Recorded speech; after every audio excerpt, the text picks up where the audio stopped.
Hello everyone, welcome to Gulshan academy. और आज इस वीडियो में हम जो डिस्कस करेंगे वो करेंगे एवरेज, हिंदी में जिसे हम कहते हैं औसत। ये वीडियो काफ़ी इंपॉर्टेंट है अगर आप लोग तैयारी कर रहे हैं यूपी पेट एग्जाम की, क्योंकि इसमें मैंने कुछ क्वेश्चंस लिए हैं जो ऑलरेडी यूपी पेट के एग्जाम में पूछे गए हैं। तो जानेंगे औसत क्या होता है, इससे रिलेटेड किस टाइप के क्वेश्चन जो है एग्जाम में पूछे जा सकते हैं। वीडियो को एंड तक देखें। वीडियो पसंद आए तो लाइक करें, चैनल को सब्सक्राइब नहीं किया तो जरूर कर लें, ताकि ऐसी भी वीडियो की नोटिफिकेशन आपको मिलते रहे। तैयारी कर रहे हैं यूपी पेट के लिए तो आप हमारी पहले की वीडियोस को देख सकते हैं। लगभग history, polity, geography, math, reasoning, हर एक टॉपिक पर आपको जो है वीडियोस मिल जाएंगी। लिंक डिस्क्रिप्शन में है, क्लिक करें और वहां से हमारी पहले की सभी वीडियोस को जरूर देखें। तो चलिए शुरू करते हैं एवरेज। देखिए औसत होता क्या है। सबसे पहले अगर मैं आपको ये बताऊं तो एक एग्जाम्पल देके समझाता हूं, ठीक है। मान लो ए, बी, सी, ये तीन जो है व्यक्ति हैं, लड़के हैं, ठीक है। बेसिक से समझा रहा हूं, अगर आपको आता है तो आप चाहें तो इसको स्किप कर सकते हैं, और नहीं आता है तो आप इसे जरूर समझें। ए, बी, सी मान लो तीन लड़के हैं। इसके पास है 10 रुपए, इसके पास है 20 रुपए, और इसके पास जो है वो है 30 रुपए। तो अगर मैं आपसे पूछूं कि औसत क्या है इन तीनों का, तो औसत का मतलब होता है कि बराबरी, यानी कि ये टोटल कितने रुपए हो गए, 60 रुपए। तो औसत का मतलब ये हुआ कि अगर मैं इस 60 रुपए को बराबर बराबर बांटूं तो एक बंदे को कितना कितना पड़ेगा। तो ऑब्वियसली बात है कि 60 है और तीन लोग हैं तो 20-20 पड़ेगा। तो ये 20 जो है यही औसत कहलाएगा, ठीक है। यही औसत कहलाता है। तीन व्यक्ति थे, अलग अलग पैसे हैं अगर इनके पास, तो 60 रुपए टोटल इनके पास, लेकिन अगर मैं इसको बराबर बांटूं तो कितना पड़ेगा, यही औसत कहलाता है, ठीक है। तो औसत कितना हो गया इसका, औसत हो गया 20। तो यही औसत कहलाता है। तो अब मैं आपको और एग्जांपल देके समझाता हूं। जैसे कि अगर मैं आपसे कहूं कि 1, 2, 3, 4 और 5 का औसत बताइए, तो आप क्या कर सकते हैं, आप करेंगे ये कि इन सभी संख्याओं का योग, ठीक है, यहां लिख दे रहा हूं मैं, सभी संख्या का योग बटे में कुल संख्या, बटे में कुल संख्या। यानी कि आप पहले क्या करेंगे, इन सभी संख्याओं को जोड़ लें और कितनी संख्या है उससे भाग कर दें। जैसे कि 5 4 9 और 1 10 और 3 2 5, यानी कितने हो गए टोटल, 15 हो गया। और टोटल संख्या कितनी है, 1 2 3 4 5, तो नीचे लिखे 5, और 5 से जब इसे डिवाइड करेंगे तो आपका जो आंसर आएगा वो आएगा 3, यानी औसत कितना हुआ, 3। एक तो ये तरीका हो गया। अगर आपको क्रम में संख्याएं दी गई हों, यानी कि क्रम का मतलब है लाइन से अगर दी गई हैं, तो आप और भी तरीके से औसत निकाल सकते हैं। जैसे कि 1 और 5 को अगर आप जोड़ ले कितना आ जाएगा, 1 + 5, और कितनी संख्या थी टोटल, 2 थी, ठीक है। 5 और 1 6 हो गया। 6 को जब आप 2 से भाग करेंगे तो भी आपका 3 ही आएगा। या एक और तरीका जो है वो ये है कि इधर की 2 संख्या हटा दो, इधर की 2 संख्या हटा दो, जो बीच का बचा वही आपका औसत है। लेकिन ये तरीका जो है तब फॉलो किया जाएगा जब संख्याएं क्रम से दी गई हों, ठीक है। अब सम संख्या है, जैसे 2 4 6 8 10 करके दे दिया। अब पूछे इसका औसत निकालिए, तो आप कर सकते हैं, कोई भी तरीका अपना सकते हैं। चाहे तो आप इन सबको जोड़ें और जितनी संख्या है उससे भाग कर दें, या तो फिर इधर की 2 संख्या हटा दे, इधर की 2 संख्या हटा दे, बचा कितना, 6 ही औसत है। या ये नहीं करना चाहते तो 10 + 2 कितना हो गया, 12, और टोटल मतलब 2 संख्या हमने ली है तो 12 को 2 से करो तो आ गया 6। तो आप इस तरीके से भी औसत निकाल सकते हैं, ठीक है। लेकिन अगर 2 8 12 15 ऐसे करके देगा संख्या, तो जो है आप ये नहीं करेंगे कि इधर की 2 संख्या हटा दी, इधर की 2 संख्या हटा दी तो निकल जाएगा औसत, नहीं।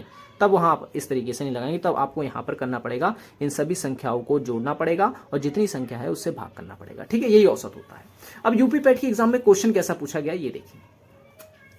क्वेश्चन पूछा गया था 7 क्रमागत संख्याओं का औसत 20 है अगर, तो इसमें सबसे बड़ी संख्या कौन सी है, ठीक है। अगर मान लो क्रमागत की बात यहां पे की जा रही है, तो अगर 20 है तो जरूर यहां पर इससे पहले, क्योंकि 7 है तो यहां 3 संख्या रही होगी, इधर 3 संख्या रही होगी, तो इससे पहले यहां पे 19 रहा होगा, 18 रहा होगा और 17 रहा होगा, ठीक है। और इस तरफ 21, ठीक है, 23 रहा होगा यहां पर।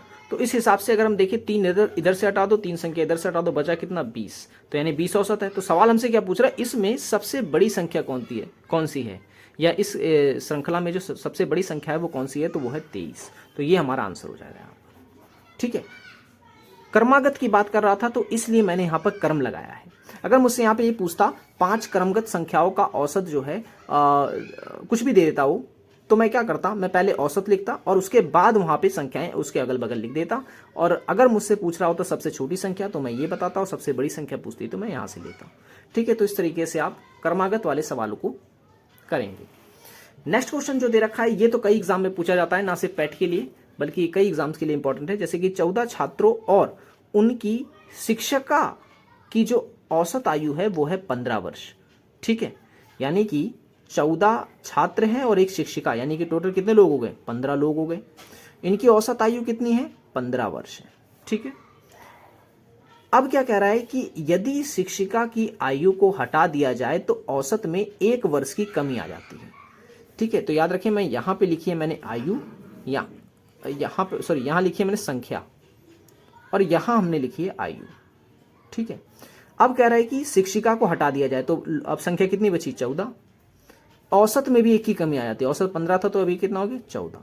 तो अब इस हिसाब से 15 15 को गुणा करेंगे तो 225 आएगा, और 14 14 को जब गुणा करेंगे तो 196 आएगा।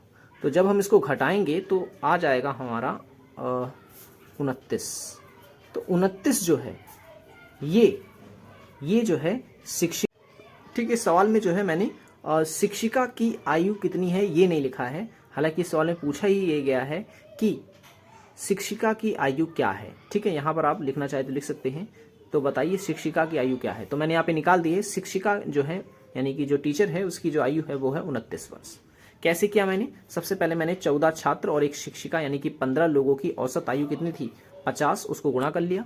उसके बाद सवाल में कहा गया कि अगर शिक्षिका की आयु हटा दी जाए, ठीक है, तो 15 में से 1 हटा दिया, कितने लोग बचे, 14, और उनकी औसत आयु कितनी है, 14, तो 14 को 14 से गुणा 196, फिर इनको घटा दिया तो पता चला 29 वर्ष जो है ये एक्स्ट्रा आ रहे हैं, तो 29 वर्ष जो है ये अध्यापिका की आयु है।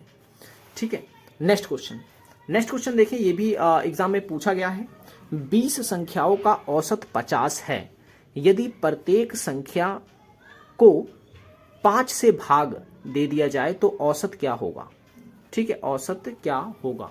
तो इस सवाल में भी देखें, है कुछ भी नहीं, बस थोड़ा सा सोचने की बात है कि अगर 20 संख्याएं हैं, ठीक है, 20 संख्याएं हैं, तो अगर किसी मैं एग्जांपल देके समझा देता हूं। जैसे मान लो 20 संख्या जो है, 20 संख्या मतलब 3 संख्या है, 10 10 10। ठीक है, तो इनका औसत क्या होगा, औसत ऑब्वियसली 10 ही होगा इसका औसत। ठीक है, लेकिन अगर मैं कहूं कि इन संख्याओं में 2 जोड़ दे रहा हूं मैं, ठीक है, तो औसत क्या हो जाएगा, औसत में भी 2 जुड़ जाएगा। लेकिन अगर मैं कहूं कि मैं इनको यानी 10 को 2 से भाग दे रहा हूं तो ये कितना कितना बन जाएगी, 5 5 बन जाएगी, तो औसत में भी क्या होगा, 5 बनेगा औसत भी, इसे भी 2 से भाग देना पड़ेगा। तो कहने का मतलब ये है कि अगर हम लोग संख्याओं में जो बदलाव करते हैं तो औसत में भी वही बदलाव होता है। ठीक है, बोल रहे हैं कि 20 संख्याओं का औसत 50 है, यदि प्रत्येक संख्या को 5 से भाग दे दिया जाए तो औसत क्या होगा। तो अगर संख्याओं को हम 5 से भाग दे रहे हैं तो औसत को भी हम 5 से भाग दे देंगे, और 5 से जब इसको हम भाग देंगे तो 10 हमारा आंसर होगा। ठीक है, तो इस तरीके से आप इस तरह के क्वेश्चन को कर सकते हैं, 10 इसका करेक्ट आंसर है। ओके, नेक्स्ट क्वेश्चन ये है कि 5 संख्याएं यहां पर दे रखी हैं। ठीक है, सॉरी 5 संख्या मैं बोल रहा हूं। प्रथम 50 प्राकृत संख्याओं का योग ज्ञात करो। ठीक है, प्रथम 50 प्राकृत संख्याओं का योग ज्ञात करो और उनका औसत बताओ,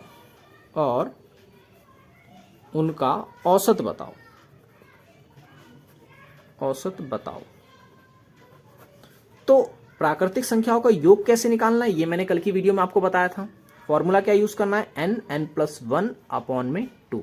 इस फॉर्मूले से आप जो है संख्याओं को जोड़ सकते हैं। ठीक है, जोड़ सकते हैं, लेकिन अगर आपको तरीका पता है, क्योंकि क्रम में पूछ रहा है 1 2 3 ऐसे ऐसे करके 50 तक की पूछ रहा है संख्याएं, तो 50 शुरू वाला और लास्ट वाला जो लो, 50 और 1 कितना, 51, 51 को 2 से भाग कर दो, 25.5, ये हमारा सही आंसर है। ठीक है, ये हमारा सही आंसर है। लेकिन अगर आप चाहें निकालना चाहें, उसे एक्सप्लेन करना चाहें तो आप एक्सप्लेन भी कर सकते हैं। जैसे कि यहाँ पर आपको सबसे पहले संख्याओं को जोड़ना पड़ेगा। n यानी 50 बोल रहा है, तो 50 तक की संख्याओं को जोड़ने के लिए आप ये फॉर्मूला इस्तेमाल करें। ठीक है, तो ये कितना हो गया, 2 से इसको काट दिया तो 25 गुणा 51, तो इसको आप करेंगे तो आपको आएगा 1200 करके देख लेते हैं एक बार।